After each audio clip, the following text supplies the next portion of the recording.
slide? Yep, a little small, but we can see it. Oh, is it? Did I do the wrong screen? Let me stop sharing. I'll switch screens. It says, yeah, it looks like you're It's just sharing not, the. how's that? It's the next slide. He just Perfect. said- There you go. All right. Yeah, good evening, everyone. It's really a shame that we can't be together tonight. This is usually one of our best times of the year when we get everyone together, and I was just looking through the list of all the people that we typically, are meeting with, and miss the maestro and the director, Bob, running everything, and Franny running crazy the first night, getting everyone enrolled and everything going. But I just want to mention that Kyle's done a lot of work in the background. Who is going to host it this year in person, and we'll have the opportunity next year. But we have some really great things that we had planned for you, including a day of hackathons. So hopefully next year that's gonna work, and we're going to be able to have people experience how to manage and put on a hackathon and go from place to place and be able to leave with all that information. So, we have to deal with the hand we've been dealt, right? So I just want to talk a little bit about what's happening with the CSSIA Center. So as you heard earlier, CSSIA will be working with the new Insight Center, and we'll continue to work with CyberWatch. And we're also, very active in the CAE community. So there's a lot of exciting things going on this year that I just wanted to give you just a glimpse of what's happening, so you can keep an eye out there for what's going on, this year with CSSIA. All right, so news and updates. First thing is that we have found funding. I know we've gotten a lot of requests on what's happening with the National Faculty Development Academy that we've run for the last, what has it been, 18 years now.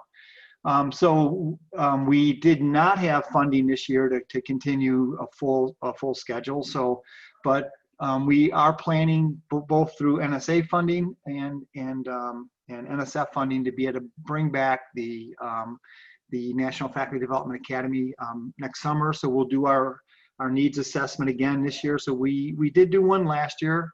Problem is we didn't necessarily have the funding to run the courses. So just like always, we'll offer a full set of courses in the summer, most of them being free or very inexpensive just to hold a seat. And like always, they're always going to concentrate on either building your credentials. So the courses will be built around one of the industry certifications, or some new product or technology or concept that's emerging within our community. So just some ideas of things that we know we'll be addressing this next year will be Python, IoT security. We'll continue to offer and update the GRC courses. We've been doing more with packet analysis, the CSSIA certification. We're working with Insight to develop a CMMC course, so that will be ready. In fact, that's going to be ready by late summer. So you may see something come out this fall where we had to offer a virtual class in CMMC. So keep an eye out there for that. And then typical things like Linux security, ethical hacking, CISSP, those types of courses are always requested. But we will be back up and we have funding at least for the next 2 years. Okay. Also, you probably know there's a lot going on in the K12 space, and we will have funding to carry out some initiatives in K12. Just to give you an idea of some of the things that we're working on, we are working with Brookdale Community College and some vendors to bring up a cybersecurity career virtual experience. So what this basically means is that what we want to basically do is take both the K12 classrooms and the community college classrooms and transform them so students can literally learn about careers and the nice framework and so on through a virtual experience. Next slide, I'll get in that in a little deeper what we're looking at, but literally 2D to 3D, and have students actually be able to go through a work environment and interact with the people that are in that environment to learn everything about the specific job roles, the types of credentials that are needed, what types of things they do, what's their nature of work, what's the kind of salaries they're able to earn, things like that. So that's on the horizon. We've got funding. We've already started the project, and I'll show you a little bit about where we're going with that. We're also working with another institution to launch a national curriculum in the K-12 space that will basically be able to share.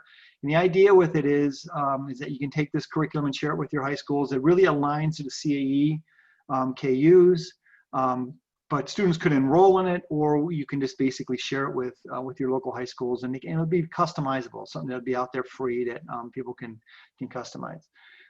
We're doing more in instructional materials to support that, and I'll show you a little bit about that here in a second. One of the cool parts that we're looking at promoting is a extracurricular network, and Dan Manson and Toby are both going to be working and helping us with that out. But the idea is to work with local high schools as they bring up cybersecurity programs to get their kids involved in extracurricular activities, whether those are competitions or WICEs or other organizations that students can get involved with. The idea is to engage those high school students and the educators at those institutions to let them know about all the different types of activities that are out there, and to have literally a web-based show weekly or bi-weekly that they can tune into and find out, what are the different types of things that students can get involved in. And then we're looking at building a national CAE articulation directory with K12. So keep an eye out for that, and then establishing a business and industry partnership to sort of support these efforts. And we've already got 4 or 5 major institutions that have stepped up and said that they want to help fund some of these initiatives of helping K-12 schools start to introduce more cyber-related courses within their curriculum.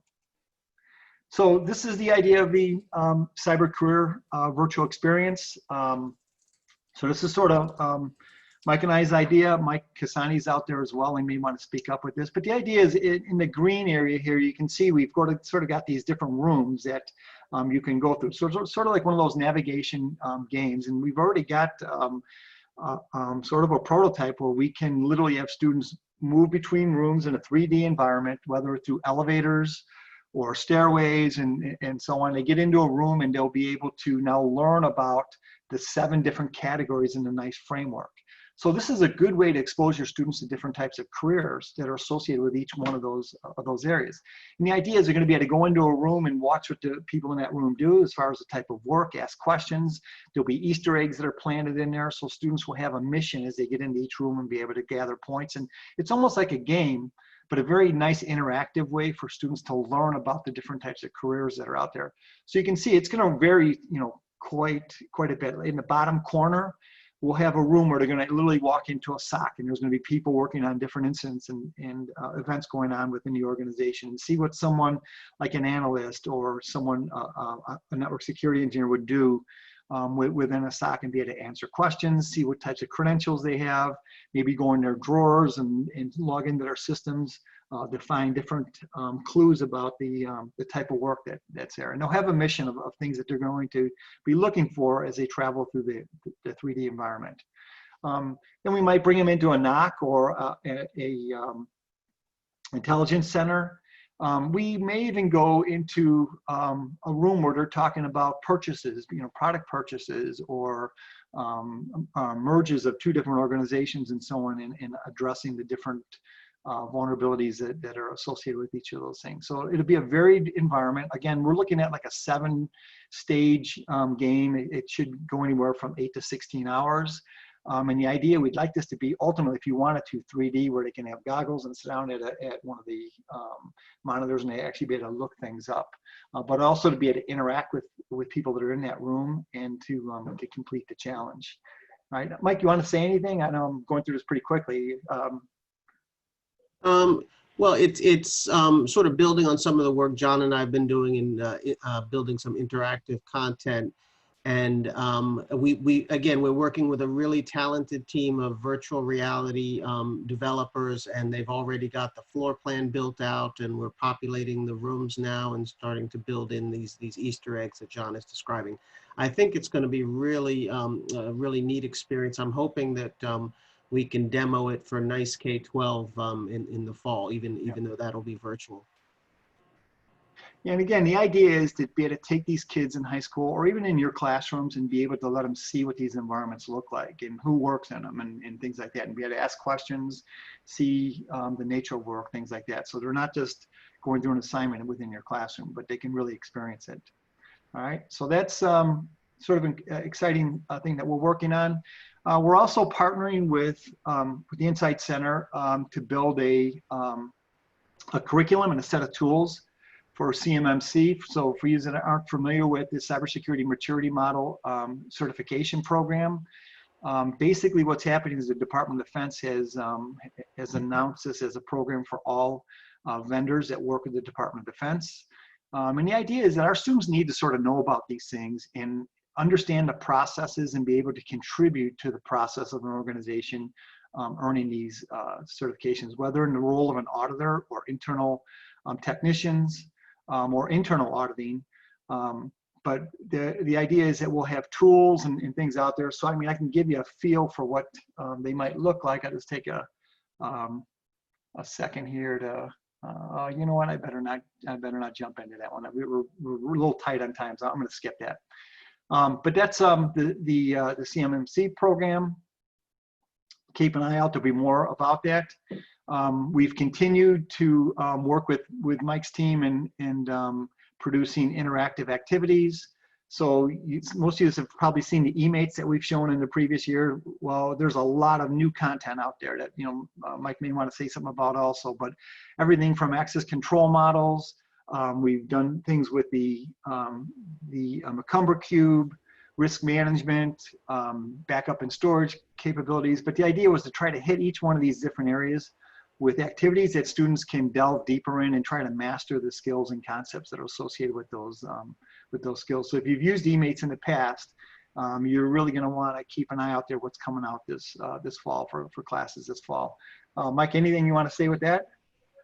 No, I think it's just, I'm amazed at the amount of content that we've built, and we've got 3 students working on storyboards now. And so we've got additional content that they're contributing to the project. So it's, again, we're really pleased at the reception it's gotten and actually, how well the students receive it. It really impacts student learning.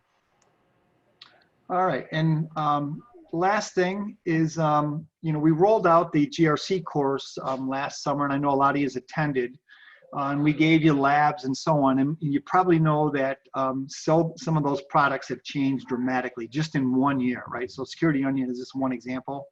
The new version with the Hybrid Hunter is out there.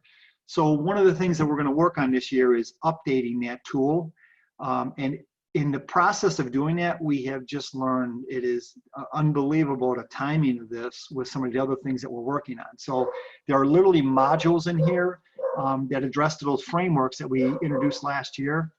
And there's tools in here specifically for the different levels of the CMMC certification. So we really think it's critical to start teaching students in the classroom some of these tools that they can incorporate with their environments that are going to help those organizations maintain their certification levels. And the technical workforce really are the heart behind it. As I talk to organizations across the country, they really tell us that, it's your students coming into our programs that really enable us to do these things. They're the ones that, that manage the technologies, and they need to also help us do things like collect the evidence and the data that's necessary to gain certification with these different designation models that are out there today. And I can tell you that's going to be big. The CMMC is going to be big because it's going to affect all the DoD subcontractors. I can just tell you in our local area, we've had requests to do multiple classes. So when this curriculum comes out, we're going to be hitting the ground running with people that are waiting for this type of training. Okay. So that's basically our update from CSSIA. You can still go out to the website, CSSIA.org. But again, the 3 centers will continue to work together. The way the funding works and the evolution of between national centers and regional centers and resource centers, it really takes collaboration between the groups that are each of the centers. And just like we have from the very beginning of this conference, we'll continue to work together and with the community itself. So looking forward to hopefully getting together next year.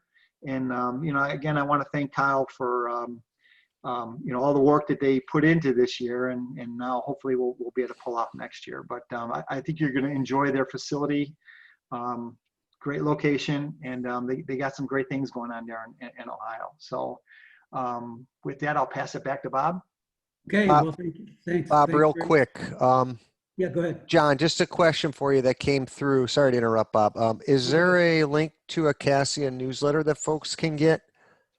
We stopped doing the newsletter when we became a resource, so there really isn't. But what we're going to start to do is move that over to Insight.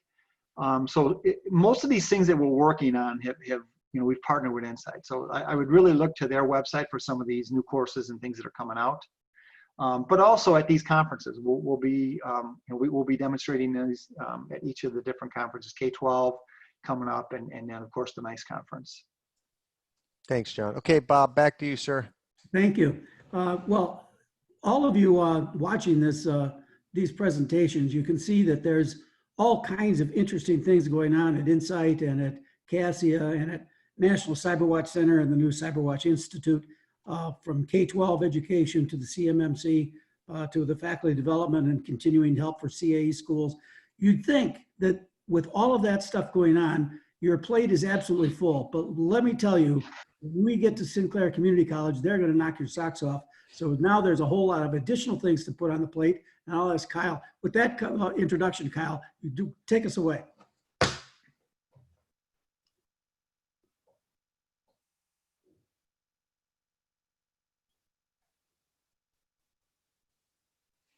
Uh-oh, is he muted? Yeah, he just needs it. There we go. Is there that you go. better? Yeah. Okay. That All works. right. All right. That was a really great introduction. Thanks, Bob. And I'm super excited about it. And yeah, I got a DEF CON shirt on too. I think everybody else does as well. Again, I'm very passionate about this kind of stuff. And thanks to everybody hitting me up in chat. I've answered a whole lot of questions, even about things that are going to be happening in the future, hopefully here at 2021 in Dayton, Ohio. So I just want to kind of talk about a few things real quick to get everybody excited. We have a new facility that houses all of our cybersecurity in it here in Dayton. It is a large 100,000 square foot facility. It sits on 40 acres, and we have full use of this facility that we'll be able to use for the 3CS conference. This is just a satellite building of our other main campus. We have 29 other buildings on our main downtown campus, but we're going to be using this facility. This facility, I was given 30,000 square feet to turn it into a cybersecurity center. So this is where we're going to have a lot of our events and everything happening. Again, the inside is absolutely gorgeous. This is where we could host vendor tables and bring people into the conference. And it has an arena in it that will sit almost 900 people. So kind of going along with what John was saying, this is where we can have all of our plenary sessions. And over to the sides, you can see there's actually some gyms. This is the area that we can close off from this main center, and we'll be able to host hackathons and competitions or have a place for everyone to sit and have a meal. We'll have plenty of room inside of this facility. We do have state-of-the-art cybersecurity rooms here with all of the newest equipment. Thanks to a grant from the NSA, they outfitted all of our classrooms with all brand new materials and all equipment from all of our classrooms. So we'll have a great time, plenty of space. We'll be able to do some of the competitions and some of the classes that John and Casey and everybody was talking about.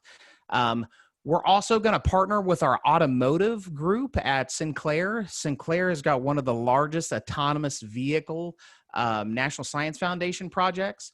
We've purchased at least 7 autonomous vehicles, and we're now a new Tesla training center. So you'll have an opportunity to play around with our autonomous vehicles.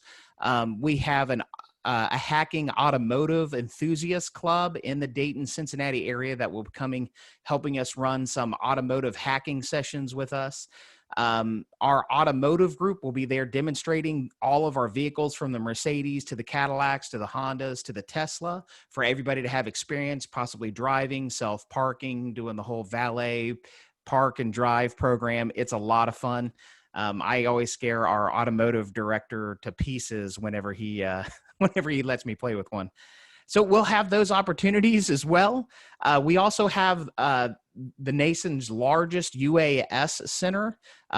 We actually have several chief scientists that work for the school in UAS, being here in Dayton, Ohio.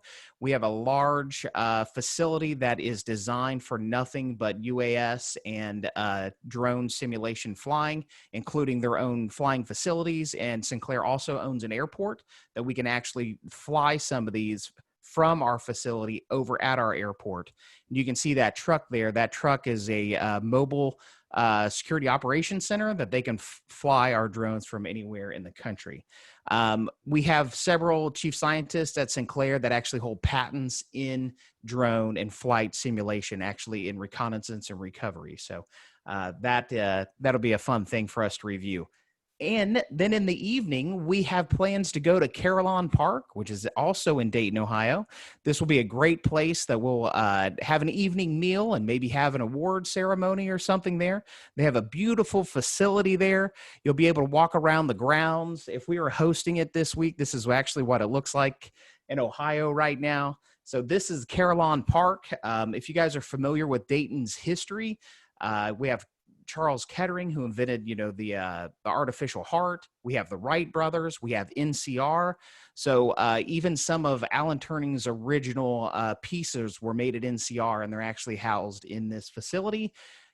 This is the Wright Flyer 3. So this park is a national park because this is the first ever plane that flew. The other ones were gliders. This is the first ever plane. I know the Smithsonian has theirs, but we have the first ever flyable plane. This is the real Wright Flyer, and it has its own facility. We'll be able to walk around, talk to all the curators and everybody at this park. So I think it will be a great time in Dayton. With that, Bob, I can hand it back to you.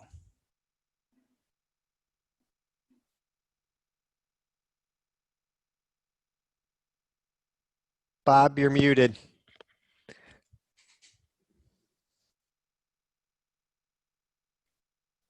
There it worked. Can you hear me now? Yes, sir. Okay, yes, I had hit it, but it didn't work. Anyway, so in addition to all of the people associated with 3CS,